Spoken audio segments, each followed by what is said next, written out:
Usually, it's never good to intentionally make somebody feel insecure around you, because the difference between that insecurity and the insecurity that I'm going to be talking about in this video is that the first insecurity, they will respond to the sense of insecurity with attacking you because you become a threat, right? They will do whatever they can to feel secure, even if it means attacking and hurting you. This type of insecurity comes not from validation or the desire to get validation from you, but rather you are just reflecting to them their shortcomings and you have become a threat. That is not what I'm talking about. That's abusive. It is offensive. And that is completely disrespectful to do this. What I'm talking about is you want them to feel a need for you. You want them to feel a need around you, a need that you can meet. The safety you give them, the sense of acceptance that they feel in your presence, once they leave you, reveals a sense of discontent inside. So once you return, they'll have a sense of, I don't want to feel that lack anymore. And so because of that, it creates an underlying insecurity, a natural insecurity. It's like the child who loves his mother and doesn't want to get away from her. They may have a perfectly healthy relationship, but the point is that it's his love creates an insecurity that pushes that kid to want to be around his mother. So it's very important that you guys understand this, because every time I make this type of video, people seem to never really hear what I just said to you guys. And the reason why it's this: everyone possesses a delicate ego that remains concealed beneath a facade of security on the outside.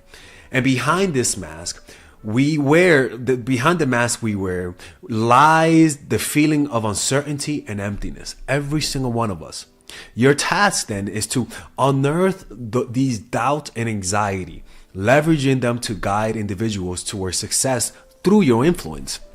So, and the beauty about this is that when people genuinely like you, when they have an affinity for you, this happens naturally. In fact, you can potentially open up wounds in a person without even knowing it, because they like you so much. You make them feel they're so comfortable in your presence that your absence reveals a deep state of unhappiness. So by seeding the moments of insecurity and hesitation, you position yourself as their rescuer, akin to a guardian figure. The sensation of lacking and yearning forms the foundation of all aspirations. This void in their mind becomes the space where you could introduce your charm, your presence, and your love, which would then entice them to enter your realm. Absent anxiety, without this anxiety, you can't do this. And this anxiety is a reflection of how much they like you, of how much they depend on you, or better yet, how much you fulfill in them, right? Because any addict will tell you that when you get a hit of your drug, when you don't have the hit of your drug, you feel anxiety. And you only feel anxiety because you are addicted to that. And so in your very nature, in just who you are, you create this type of anxiety. That's why you don't have to try so hard. You really don't. You just have to be very cognizant of overexposing yourself, of being too polite, of not really being yourself around them is what really causes this to backfire on you. Let me explain to you why.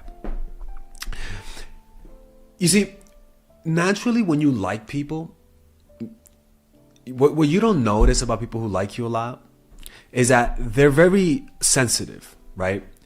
They have a hypersensitivity to the signals you send out. And this hypersensitivity tends to create illusions in their minds where they see things that are not there. Where if you don't text them for a few hours, they start thinking that maybe you found someone. Or maybe you didn't sleep over with them that night when you always do. And now they're saying maybe they're losing interest, you know? And so this hypersensitivity comes about because of how much they like you and because how much they realize that when they're not around you, they feel anxious, right?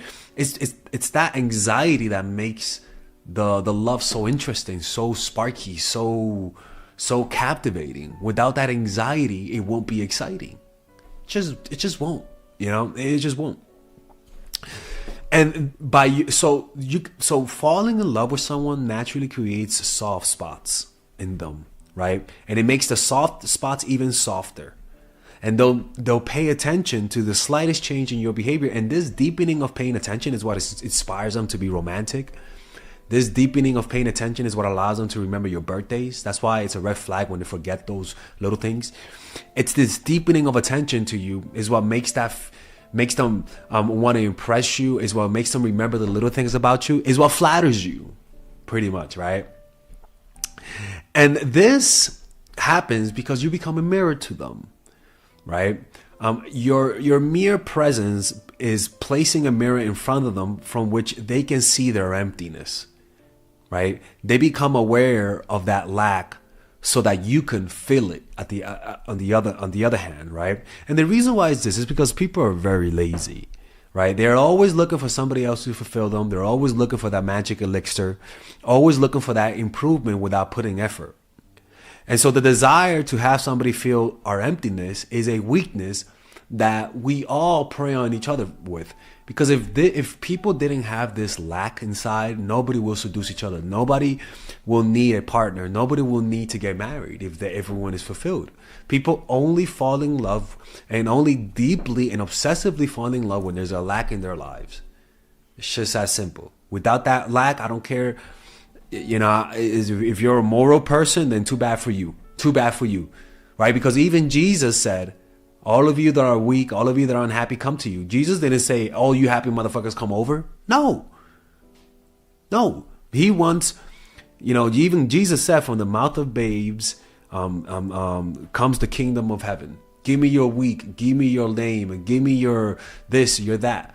And the reason why that is because the unfulfilled, the ones that need something, are the ones that are easily seduced. The ones that are seduced are the ones that want to be seduced. So there's plenty of people that this works on. This works on you, this works on me. In fact, the feeling of insecurity is a very thrilling feeling because you have no control over it. And that's what makes it so much fun. If you let go of the control and are not afraid to get hurt, these type of experiences are very, very, very pleasurable, right? So remember, the insecure and unhappy are the most common emotional voids that people have. Insecurity and unhappiness, right? And because of that, they are suckers for validation. I'm a sucker for validation. If you're a hopeless romantic, you're also a sucker for validation. And it's very difficult to disguise this. It's very hard to disguise this, right? And so by you filling that void, you have a lot of great power. And this is the funny part, right?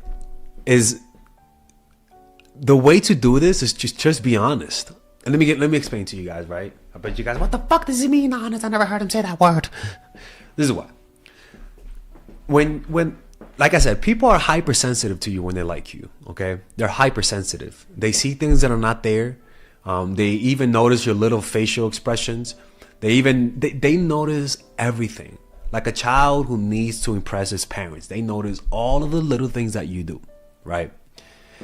And one of the things about people is that people who naturally pull away, people who naturally take a step back, they never take obvious step backs. In other words, they don't just stop responding to you for 2 days. They don't just ghost you on a date, right? What that does, it inspires resentment and you want to get revenge. The pulling away that partners do when it's a good relationship is subtle. Maybe you notice them hesitating to kiss you. Maybe they don't sleep over as much as they used to.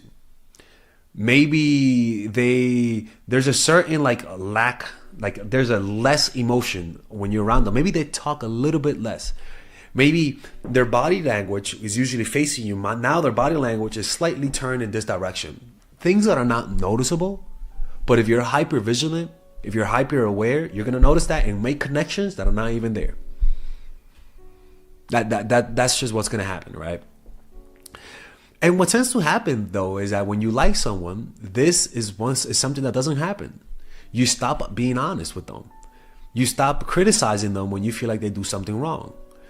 You don't show them that they're mad when you're mad. They don't clean the dishes, and because you like them, you don't tell them that they got to clean the dishes. When you wanna go on a date, but then you change your mind, you don't change your mind. You just go because you don't want them to feel bad, right? You don't desire your own space, and even when you desire your own space, you don't express it. You don't have those uncomfortable conversations. People, uncomfortable conversations, talks that you have to have with your partners, you know what they are. Everyone has them. Uncomfortable conversations creates a reconciliation after you guys talk about it that actually strengthens the bonds that you have. But in that moment of having those tough conversations, insecurities come up. And then once you guys talk about it, naturally you're gonna feel a visceral feeling of almost like stitching up a wound. And that brings them closer to you.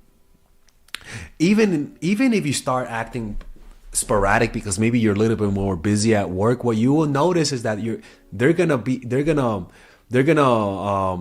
catch those cues. They're gonna notice those cues, those signals that you're sending that you may not even notice, but they're noticing that now you're taking a little bit longer to respond. And what you'll notice is that they may not express anger, but what you'll notice is that their actions, they want to see you more, they want to be more physically close to you. You just notice that they're just more aggressive, right? And this is why. When you feel insecure, your body goes into fight or flight, right?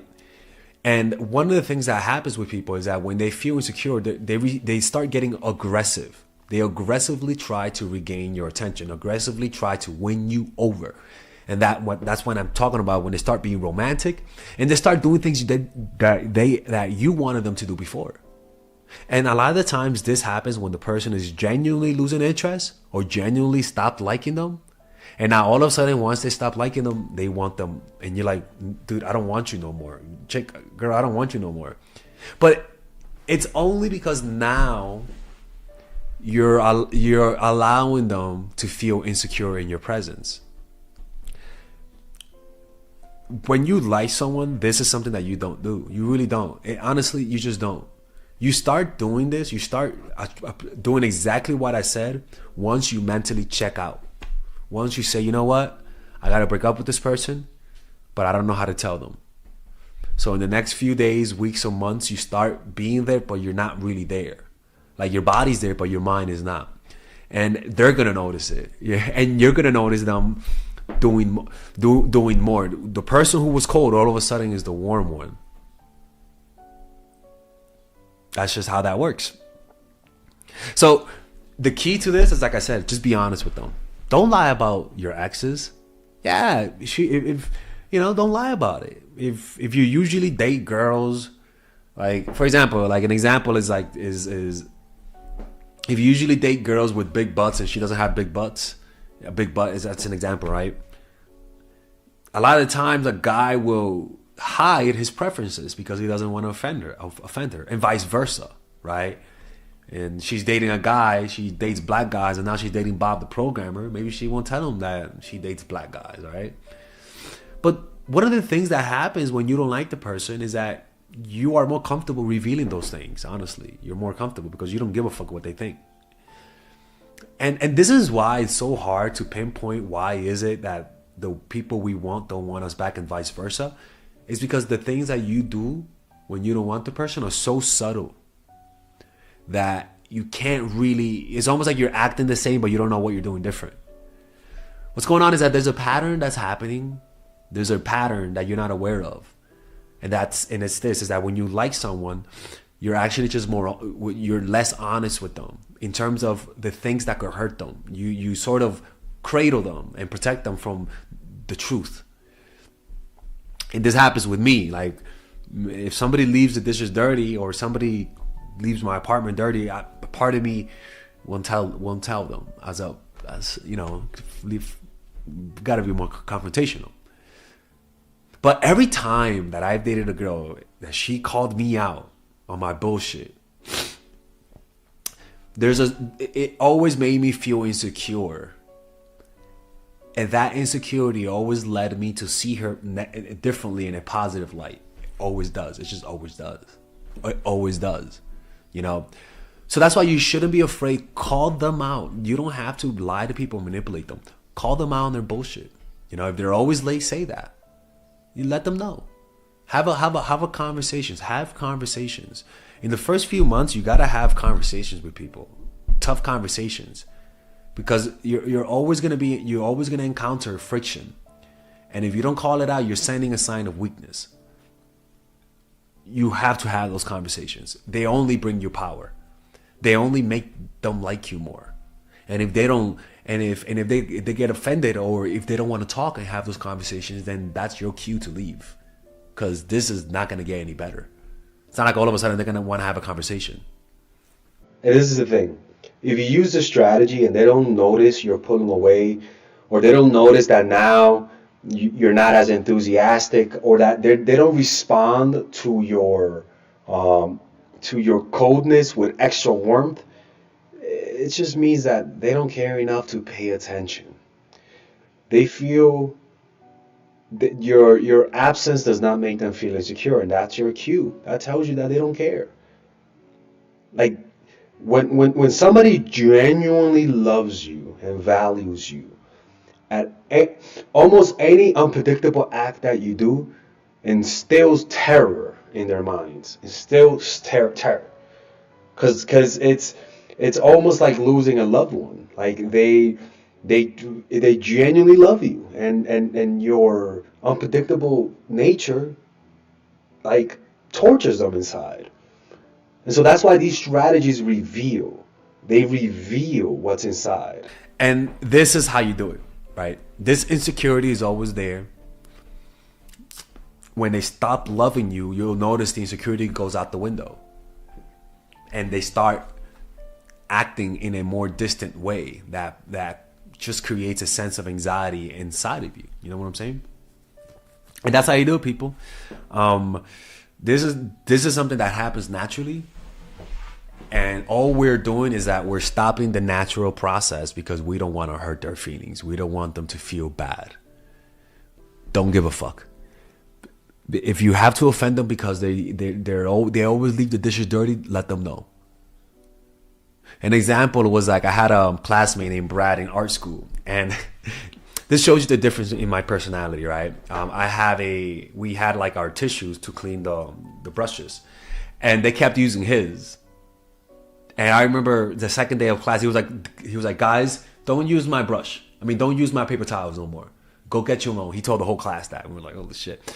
But I remember the sensation that I felt was that now I want to, it made me act nicer towards him because I now know he has that side. So you're a little bit more cautious around him. And this extra caution, if you really observe the feeling of it, it's almost like your emotions are more nimble. It's almost like your emotions are more shakeable. You could shake it's like there's almost like a fear of triggering that side of him. And it's felt in the desire to, rather than trigger that more nasty side, I want to trigger that happy side. And you could see how that insecurity makes me treat them with respect a little bit more, because I don't want to see that nasty side of them, because I know there's a nicer side. But then when that happens to me, personally, I don't mind, honestly. It's in my personality to give people stuff, you know what I'm saying? But if I was in his position, I would not tell people that. I would not, you know? Like, I would keep it to myself. It would be good if I did, though, right? And then it just shows you my own insecurities. But the truth is, human nature, people don't push you away because of that. In fact, they respect you more. It's the complete opposite. Your emotions tell you and give you the illusion that it's the opposite. But the truth is, if you actually observe your experience, if somebody does it to you, you'll notice that you're actually more receptive to them. Just people, man. I didn't make people, man. That's how people are. Anyways, if you guys want to learn more about this, you guys can work with me one-on-one to get one-on-one coaching. Okay, and I'll see you guys later. All right, if you guys enjoy these videos about stoicism, dating, relationships, self-help, moving up in life, I would recommend you guys check out some of my courses that I have for sale. These courses are courses for men and women. For example, Nice Girl, Nice Guy is a course about how to become more assertive. Natural Chemistry is a course for women that I have on how to develop strong relationships. Dark Game is a controversial course that I have for guys on how to attract women in their life and keep it. It's not as dark as it seems, but we do talk about some dark psychology in here. Psychological Game of Attraction is a course that we made for women who are single. And as you see, we have a course about how to develop charisma, Emotional Mastery, which is a course about how to develop a meditation practice and how to improve your emotional life, to become more resilient, to not let rejection hit you so hard, to be able to bounce back from failure. I have a course called Nice Guy, which is a course for guys who are single and guys who want to be able to develop more assertiveness training, right? Most of these courses come at $99. And there you could also purchase the bundle where you guys can purchase all of the courses in one go at a discounted rate, right? We have a bundle for women and a bundle for men. So click in the description down below to check them out. You could browse around and see the courses that you like. And if you don't like them, you guys can ask for a 30-day money back guarantee and I'll give you guys the money back, okay? And in fact, we actually have a new one for women right now we're developing. It's called The Feminine Woman. So if you're a woman watching, this course is specifically to help women become more feminine, to embrace their feminine while embracing their masculine energy. And I'm actually going to make a course for that, like that for men, which is called a Masculine Man, which is a course on how to develop masculinity and develop masculine energy, to attract women in your life, to attract business success in your life, to be able to be better socializing, to read people better. It's truly an all-around course. So if you guys want to check out those courses, click on the description down below where it says purchase the courses, and I'll see you guys inside. Bye-bye.